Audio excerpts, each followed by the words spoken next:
Hebrews 3.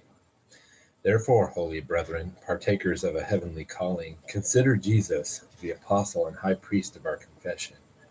He was faithful to him who appointed him, as Moses also was in all his house.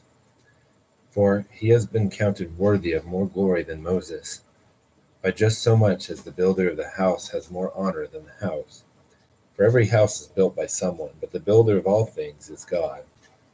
Now Moses was faithful in all his house as a servant, for a testimony of those things which were to be spoken later.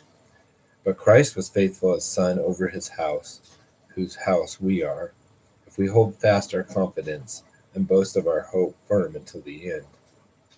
Therefore, just as the Holy Spirit says, "Today if you hear his voice, do not harden your hearts, as when they provoked me, as in the day of trial in the wilderness, where your fathers tried me by testing me, and saw my works for 40 years.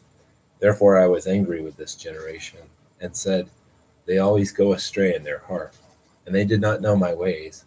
As I swore in my wrath, they shall not enter my rest.